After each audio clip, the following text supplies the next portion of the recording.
영적 리셋 버튼을 누르십시오라는 제목으로 하나님 말씀을 증거하겠습니다. 요즘에 제가 자주 가는 곳이 있습니다. 그곳은 병원입니다. 제가 지금껏 살아온 날들 중에서 지금처럼 병원을 자주 갔던 적이 없었던 것 같습니다. 아침 일찍 가보고 오전에도 가보고 오후에도 가보고 저녁에도 가보고 한밤중에도 가보았습니다. 이제는 그 병원의 구조를 눈 감고도 대략 알 수 있을 정도가 되었습니다.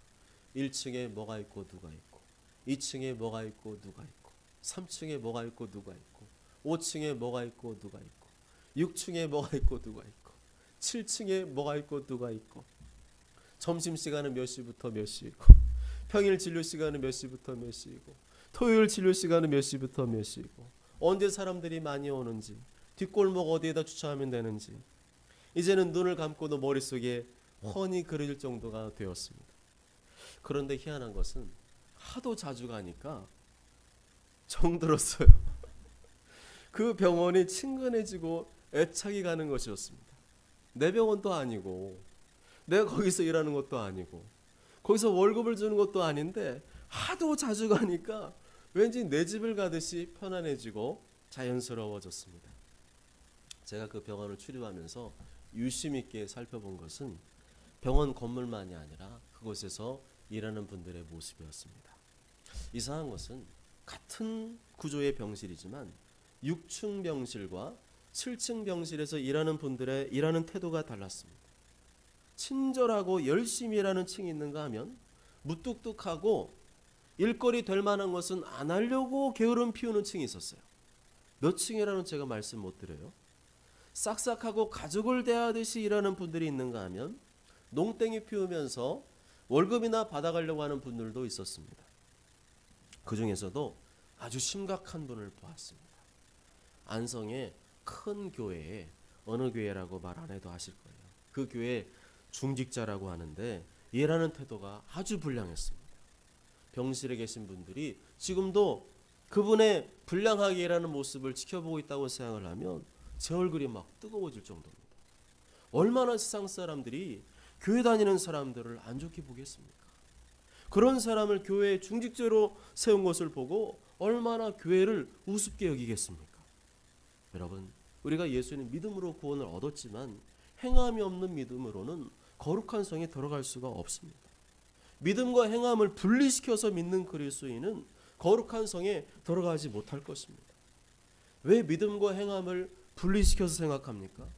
왜 행함이 없는 믿음으로도 천국에 들어갈 수 있다고 생각하십니까? 그것이 성경에서 말하는 믿음인가요? 예수님께서 나를 위해 십자가에 피를 주신 사랑이 그 정도로 하찮고 가벼운 것입니까? 그렇게 여기지 않고서야 어떻게 그렇게 살 수가 있겠습니까? 어떻게 그렇게 불량하게 일할 수가 있겠습니까? 우리는 그런 그리스도인의 모습을 보면서 우리 자신을 돌아봐야 됩니다. 내가 직장에서 저렇게 빈둥거리며 게으름 피우는 사람은 아닌가? 내가 교회에서 저렇게 빈둥거리며 게으름 피우는 사람은 아닌가 돌아봐야 될 것입니다. 내가 건강해서 일할 수 있다는 게 얼마나 행복한 일입니까? 내가 건강해서 교회를 위해 봉사할 수 있다는 게 얼마나 행복한 일입니까? 그런데 일하는 거 싫어하고 봉사하는 거 싫어하고 어떻게든 안 하려고 애를 쓰고 있다면 얼마나 불행한 일입니까? 그렇게 살면서도 주님께서 나를 구원해 주실 것이라고 확신하고 계시지는 않습니까? 그렇게 살면서도 나는 하나님의 자녀이고 나는 하나님의 은혜로 천국에 가게 될 것이라고 초강력 본드처럼 믿고 계시는 것은 아닙니까? 그런데 뭔가 그러한 믿음에는 문제가 있다고 생각을 해보아야 됩니다. 그 구원의 믿음이 분명하다면, 그 내가 믿는 구원의 믿음이 분명하다면 그렇게 믿는 대로 살아야 되는 거 아닙니까? 그 구원의 확신이 분명하다면 그 확신하는 대로 그렇게 살아야 되는 거 아닙니까? 집에서나 집 밖에서 게으르고 빈둥거리고 뺀질거리는 자신의 모습을 보면서 내가 지금 정신 나갔구나, 이런 생각을 해야 정상이 아닙니까? 베드로전서 4장 7절에 만물의 마지막이 가까이 왔으니 그러므로 너희는 정신을 차리고 근신하여 기도하라 말씀합니다.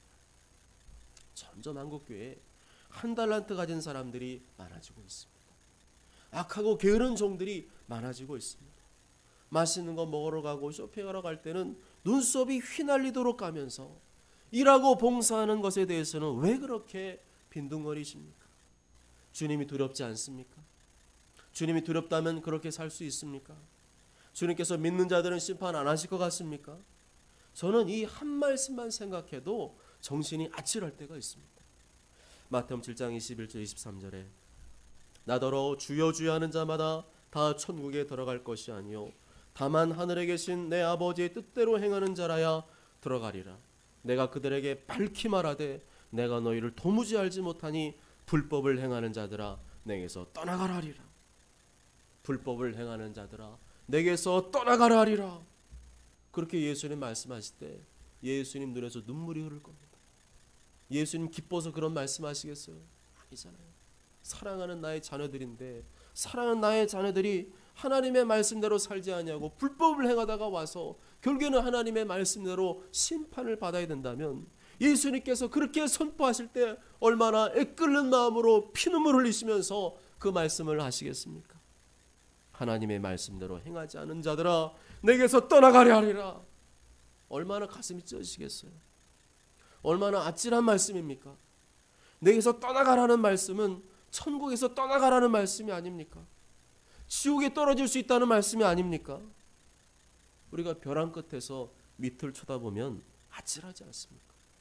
벼랑 끝에서 밑을 쳐다보면 아찔하다는 생각이 들면서 왜 아버지 뜻대로 행하지 않으면서도 아찔해하지 않는 것입니까? 왜 그렇게 영적으로 둔해진 것입니까?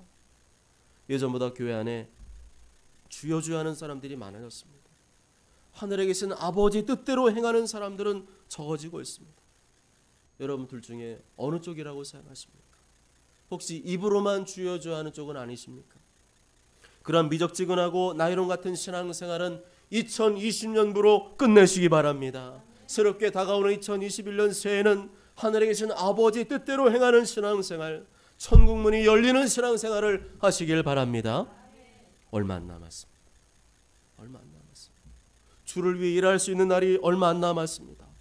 저는 벌써부터 그날을 계산하고 있어요. 이제 내가 일할 날이 얼마 안 남았구나. 지금처럼 일하면 안 되겠구나. 그런 생각을 자주 합니다.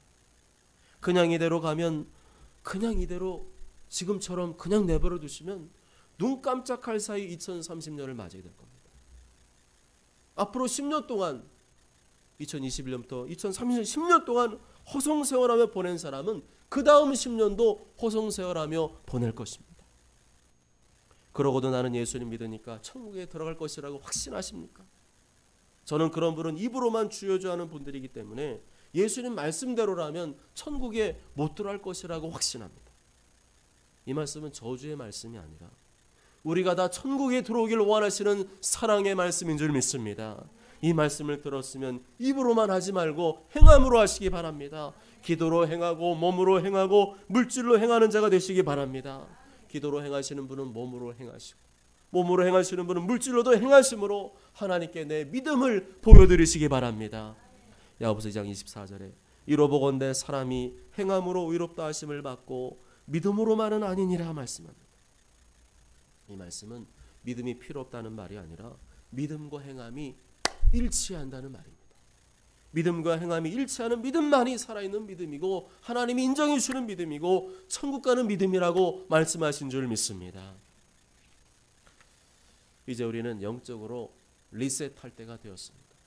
2020년이 얼마 남지 않았기 때문에 우리는 영적으로 새롭게 리셋해야 됩니다.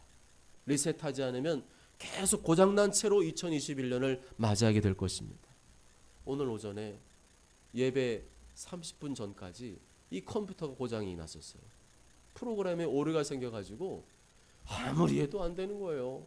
그래서 카톡방에 빨리 안 올라갔습니다. 양해해 주시고요. 뭐 제가 그런 거 아니에요. 그런데 그럴 때 어떻게 합니까? 리셋합니다. 전원 버튼을 리셋 눌러주면 그땐 돌아가기 시작하는 거예요. 리셋이라는 말은 초기화하는 것을 말합니다.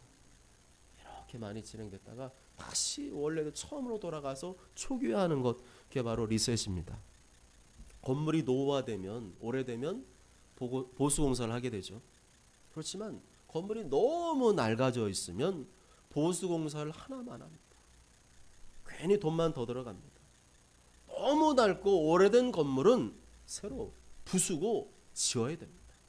그렇지 않고 계속 땜질만 하고 있으면 금이 쩍쩍하기 시작할 겁니다. 곳곳에 녹이 슬고 부식이 가기 시작할 것입니다. 그런 줄 알면서도 계속 방치한다면 머지않아 그 건물은 와르르 무너지고 말 것입니다. 이 집이 2020년이 가기 전에 리셋하시기 바랍니다. 영적으로 리셋하시기 바랍니다. 이전에 낡은 삶고 낡은 패러다임으로는 바른 신앙을 건축할 수 없습니다. 그동안 내가 행해왔던 잘못된 습관, 낡은 습관을 부숴버리고 새 집을 지어야 됩니다. 기초부터 하나씩 하나씩 새로 지어야 합니다. 무너지지 않는 튼튼한 집, 비바람이 불고 홍수가 나도 끄떡없는 집을 지어야 합니다. 그 집은 바로 하나님 아버지의 뜻대로 행하는 믿음, 하나님의 말씀대로 행하는 믿음을 가리키는 줄 믿습니다. 오늘 말씀의 배경은 고라 일당이 모세와 아론의 권위에 도전한 직후입니다. 그들은 모세와 아론의 권위에 도전한 대가로 하나님의 심판을 받았고 그 결과 시체가 산더미처럼 쌓이게 되었습니다. 시체가 산더미처럼 쌓였다는 말은 그만큼 시체와 접촉한 사람들이 많아졌다는 말이죠. 막 사람 막 하는 신방이 막 죽어요. 죽어나가고 있습니다. 그럼 그 시체를 들어서 옮겨야 되잖아요. 그만큼 시체를 만진 사람들이 많아졌습니다.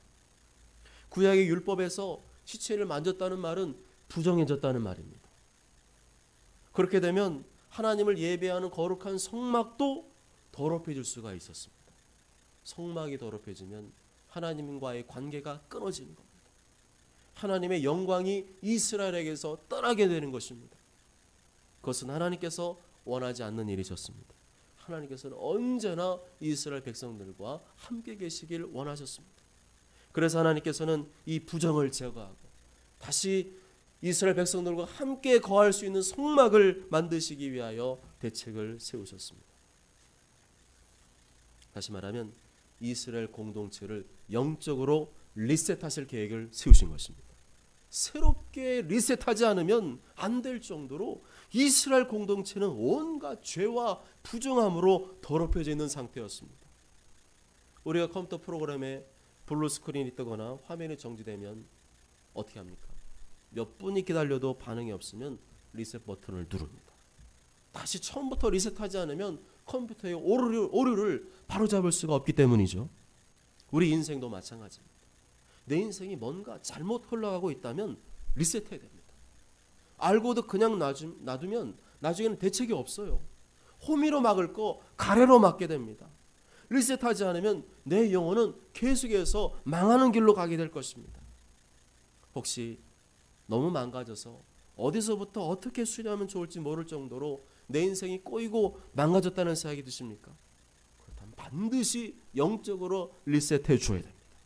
그렇지 않으면 내 영혼의 갈라진 틈을 따라서 계속 마귀가 수시로 드나들면서 내 인생을 더 엉망진창으로 만들 것입니다. 오늘 본문을 통해 하나님께서는 영적으로 리셋할 수 있는 방법을 알려주고 계십니다. 그 방법은 하나님께서 정해주신 방법대로 제사를 드리는 것입니다.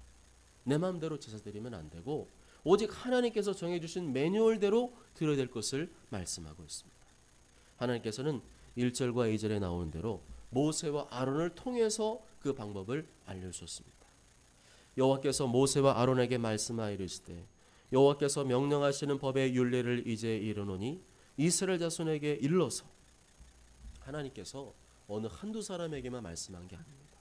모세 아론 너만 들어라, 너희들만 들어라 그런 게 아닙니다. 하나님께서는 모세와 아론을 설교자로 세우시고 그들의 입술을 통하여 이스라엘 공동체 전체가 듣게 하시려고 하신 것입니다. 설교가 무엇입니까? 하나님께서 설교자를 통하여 교회의 성도들 전체를 향해 말씀하시는 시간입니다. 설교는 설교자 자신을 위한 말씀일 뿐만 아니라 우리 교회 성도들 전체를 향한 하나님의 말씀을 선포하는 시간인 것입니다. 그래서 설교 시간에 집중하지 않는 것은 우리 교회 공동체 전체를 향하신 하나님의 말씀을 놓치는 것입니다. 교회를 소중히 여기는 마음이 없기 때문에 그 말씀을 듣지를 않는 것입니다. 계시록 2장 7절에 귀 있는 자는 성령이 교회들에게 하시는 말씀을 들을지어다. 성령께서 교회를 통해 말씀하시는데 어떤 방법으로 말씀한 줄 아십니까? 에베소 교회 사자에게 편지하라. 서머나 교회 사자에게 편지하라. 버가모 교회 사자에게 편지하라. 두아디라 교회 사자에게 편지하라.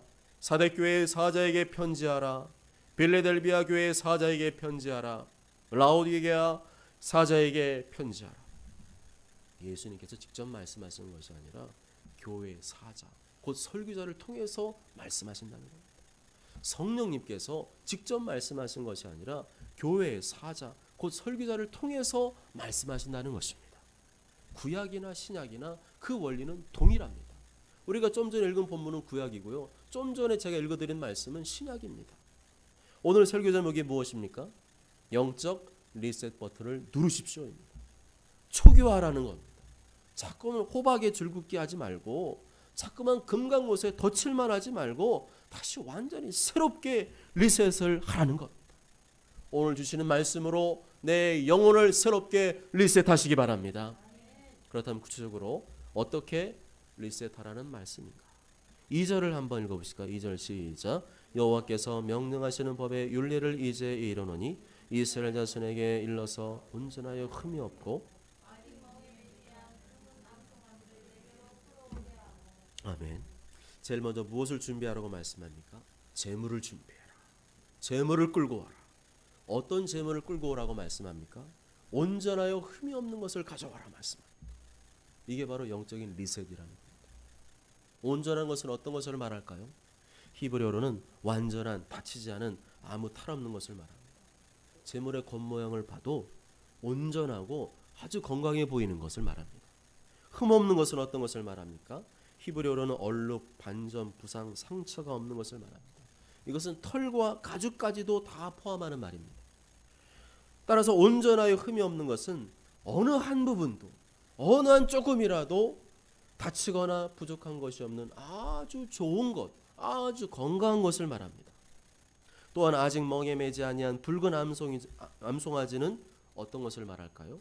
한 번도 사람의 손을 타지 않은 것, 한 번도 사람이 부려서 일시켜 먹어본 적이 없는 새 것을 말합니다. 다시 말하면 하나님께서 이스라엘 백성들에게 영적으로 리셋하기 위해서는 뭘 요구하신 거예요? 재물을 리셋하라고 했어요. 아주 잘생기고 건강하고 한 번도 사용한 적이 없는 새 것, 흠잡을 데가 없는 최상급의 재물을 바치라는 것이었습니다. 영적으로 리셋한다는 말이 바로 이것을 말이죠. 하나님께 기도를 바치고 물질을 바치고 내 몸을 바칠 때 그거 잘하는 거지만 어떻게 하라는 겁니까? 가장 좋은 것, 가장 귀한 것을 바치라는 것입니다. 내 기준, 내 생각을 따라서 바치지 말고 하나님의 기준대로 바칠 때 영적인 리셋이 이루어진다는 것입니다. 아멘. 또한 붉은 암송아지는 십자가에 달리신 예수 그리스도, 피 흘려 붉은 피로 물든 예수 그리스도를 상징합니다. 하나님 아버지께서 보실 때, 우리가 볼 때 말고 하나님 아버지께서 보실 때 이 세상에서 가장 귀하고 좋은 것, 온전하고 흠없는 것은 무엇일까요? 하나밖에 없는 외아들 예수 그리스도이십니다. 그런데 그 귀한 아들, 그 존귀한 아들을 우리를 위해 아낌없이 내오셨어요. 가장 좋은 것, 가장 귀한 것, 그것을 우리에게 아낌없이 내어주셨습니다. 우리가 주님 앞에 헌신하는 것, 그 십자가에 달려 죽으신 예수님과 비교해 보면 아무것도 아닙니다.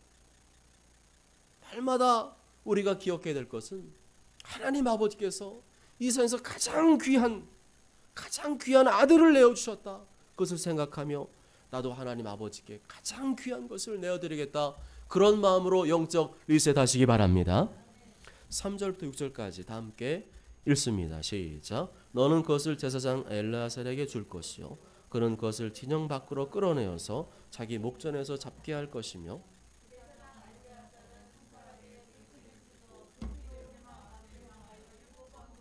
그 암소를 자기 목전에서 불사르게 하라. 그 가죽과 고기와 피와 똥을 불사르게 하고 동시에 제사장은 백향목과 우슬초와 홍색실을 가져다가 암송아지를 사르는 불 가운데에 던질 것이며 아멘. 이 가장 귀한 재물, 가장 좋은 재물, 흠없고 온전한 재물을 바친 후에는 어떻게 하라고 말씀합니까? 잡아야 했습니다. 과감하게 가장 좋은 거지만 가장 귀한 거지만 하나님 앞에서 그것을 잡아야 됐습니다. 잔인하다 생각해도 안 되고요. 하나님 말씀대로 잡아야 됩니다. 인정사정 봐주지 말고 잡아야 됩니다. 그 양이 발버둥 쳐도 잡아야 되고요. 아무리 아까워도 잡아야 됩니다. 아무리 좋은 재물이라도 하나님 앞에서 죽임을 당하지 않으면 재물이 될 수 없었습니다. 죽임을 당하는 재물만이 하나님께서 기뻐 받으시는 재물이 될 수가 있었습니다.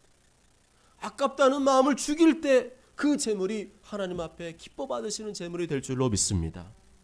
그리고 제사장은 그 피를 손가락에 찍어서 하나님과 만나는 그 회막을 향하여서 7번 뿌려야 됐습니다. 한 번 뿌리면 안 되고 2번도 안 됩니다. 3번도 안 되고 5번도 안 돼요. 7번을 그대로 8번도 안 돼요. 7번을 뿌려야 됐습니다. 7번 완전수를 말합니다. 7번 뿌린다는 말은 이렇게 행할 때만이 하나님께서 온전히 죄사함의 은총을 베푸신다는 것입니다. 그렇습니다. 죽임을 당하고 피 흘리지 않는 재물은 아무리 좋은 재물이고 아무리 귀한 재물이라도 하나님께서 기뻐하신 재물이 될 수 없다는 겁니다. 반드시 하나님께 바쳐진 재물은 죽임을 당하고 피를 흘려야만 했습니다. 피를 뿌려야만 했습니다. 그러면 구약에 나오는 이 재물은 누구를 예표하는 것입니까? 예수 그리스도를 예표하는 것입니다.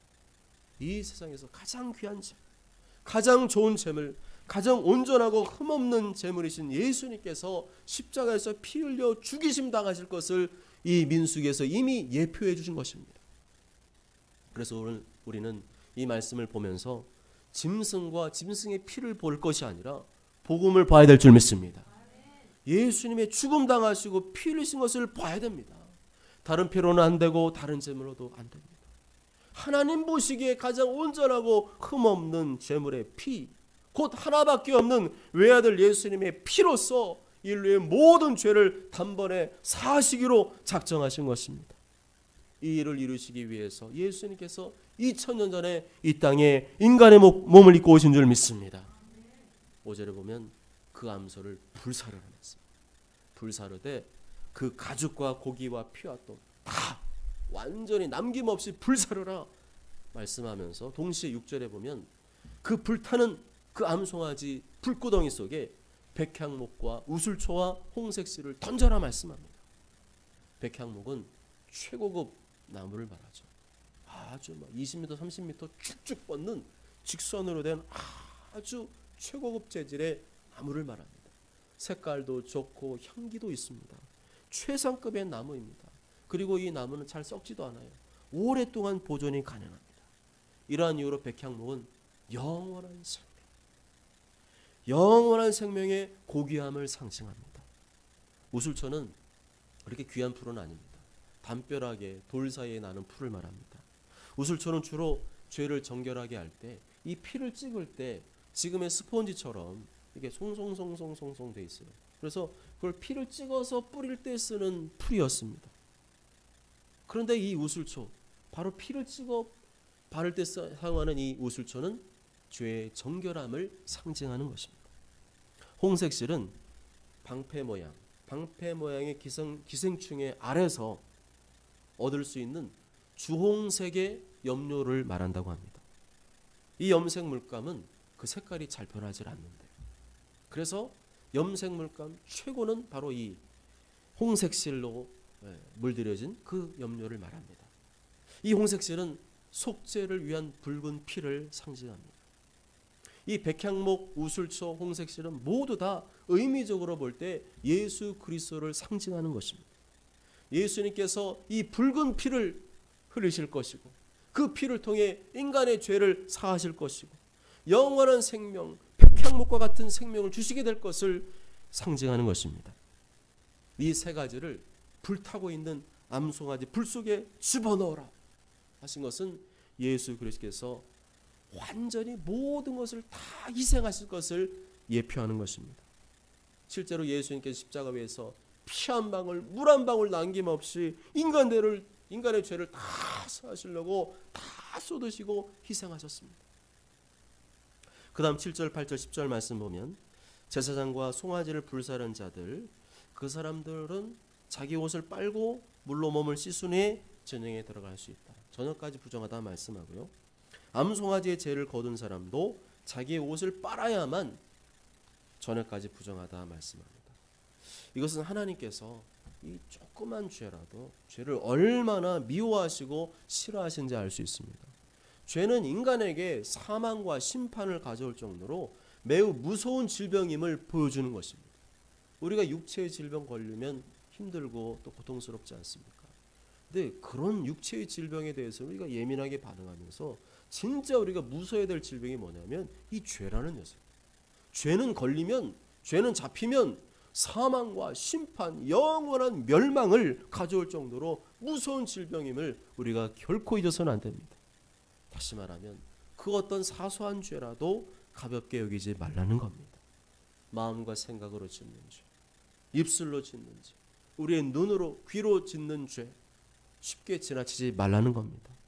내 인생의 모든 문제와 고통은 사실 이 죄와 연관이 있다는 것입니다. 아무리 작은 죄라도 하나님 앞에 철저히 회개하며 죄를 미워하고 멀리하지 않으면 죄가 나를 죽음과 멸망으로 이끌어간다는 겁니다. 아무리 하나님의 자녀라도 타락하여 죄에서 돌이키지 않는 사람은 죄의 열매를 먹게 될 것이다. 곧 영원한 열망에 이룰 수 있음을 말씀해 주는 것입니다. 구절을 보면 암송아지의 죄를 거두어서 진영 밖에 두라고 말씀합니다. 나중에 이 죄를 잘 간직하였다가 여기다 물을 섞어가지고 그 물로 부정을 씻게 할 것이라 말씀을 하죠. 여기서 말하는 죄는 고통, 수치, 회개, 통회, 애곡, 불명의 심판을 상징합니다. 물론 이 죄 자체에 부정을 씻는 효력이 있는 것은 아닙니다. 그럴 것 같으면 우리가 예배 시간에 뭐 해야 돼요? 죄를 막 뿌려야죠. 죄를 뿌리고 죄를 막 뒤집어 쓰고 막 잿물을 막 뿌려주고 막 할렐루야 이래야 되잖아요. 이 말씀은 죄를 통해서 부정을 씻어내겠다는 하나님의 말씀이 있기 때문에 효력이 발생한 것입니다. 죄 자체는 아무것도 아니지만 하나님께서 이 죄를 통해서 이 잿물을 통해서 부정을 씻게 하실 것이다 말씀하는 순간 그 죄를 씻는 효력이 생기게 된 줄 믿습니다. 성경 말씀이 실제로 우리의 삶에 효력이 있는 이유는 성경은 하나님의 말씀이기 때문에 그렇습니다. 십자가에서 피를 주신 예수님 믿으면 죄사함 받고 구원을 얻게 하신다는 하나님 말씀이 있기 때문에 우리가 구원의 효력을 얻게 된 것입니다. 하나님 말씀 믿고 순종하는 자에게 복을 주시겠다고 말씀하셨기 때문에 그렇게 사는 자에게는 하나님의 은혜와 복이 임하는 효력을 경험하게 되는 것입니다. 따라서 하나님의 자녀로서 하나님의 능력을 경험하며 살기 원한다면 하나님의 말씀에 순종하며 사는 방법 외에는 없는 줄로 믿습니다. 사랑하는 여러분, 여러분 일상에서 가장 귀하고 좋은 것이 무엇이라고 생각하십니까? 하나님께서 보실 때 가장 귀하고 좋은 것이 뭐라고 생각하십니까? 그것은 하나님 아버지의 하나밖에 없는 외아들 예수 그리스도를 말합니다. 그 가장 귀하고 좋으신 분, 온전하고 흠없으신 예수 그리스도께서 십자가 위에서 나의 죄를 사하시기 위하여 제물로 바쳐주셨습니다. 나의 죄를 사하시기 위하여 죽임당하고 피 흘려주셨습니다. 그것을 믿는 자에게는 영생을 주시기로 말씀하셨기 때문에 효력이 있는 줄 믿습니다. 그 말씀 안 하셨으면 효력이 없는 거예요. 근데 그 말씀을 하셨기 때문에 효력이 있는 것입니다. 하나님의 자녀로 삼아주시기로 말씀하셨기 때문에 효력이 있는 것입니다. 그리고 그 자녀가 하나님 말씀대로 순종하여 살아가면 기록된 모든 복을 주시기로 약속하셨기 때문에 그렇게 살면 효력이 있는 줄 믿습니다. 다시금 하나님 말씀으로 출발하는 게 영적 리셋입니다. 다시금 예수 그리스도로 출발하는 것이 영적인 리셋입니다. 예수님께서 나를 구원하시려고 피 흘려 죽으신 사랑을 다시금 생생히 깨닫고 그 흘리신 그 보혈을 바라보면서 그 사랑을 생생히 깨닫고 자신의 모든 죄를 철저히 회개하는 것이 영적인 리셋입니다.